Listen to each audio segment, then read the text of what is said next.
may have heard the term where follow your heart. It's important to follow your heart because your heart, like, what can go wrong by following your heart? Because your heart is, it's whatever, it's the thing, the main thing in our bodies, and what we feel in our heart, it must be true, and we must do it, and we must desire it. But here's the thing: in Jeremiah chapter 17, from verse 9, it says, "The heart is more deceitful than all else, and is desperately sick. Who can understand it?"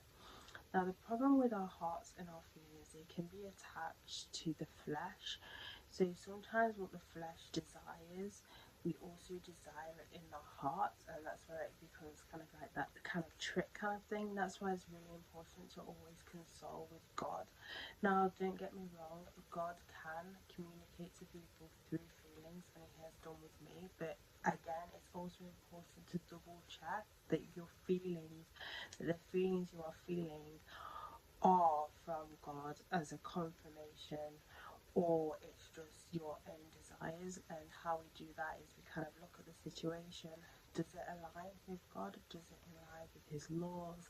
Is it biblical? Does it go completely off the radar? Because the problem is our hearts is attached to our flesh. So for example, in our hearts, we may desire somebody, say in a relationship, or maybe not in a relationship yet, but you see this person and you feel in your heart that you're right for that they're right for you, but actually maybe they're not right for you. Maybe you do things actually that isn't good, and maybe it isn't right for you, or maybe it could even be alcohol.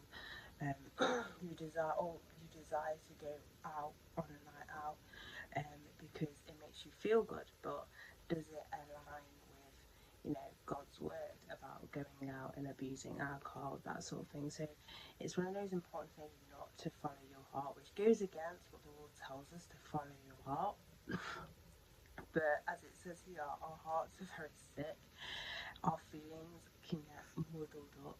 So it's actually important to strip that back and actually think about it, and think before you actually just willingly follow your heart, and to always console in your Father is to, okay, do you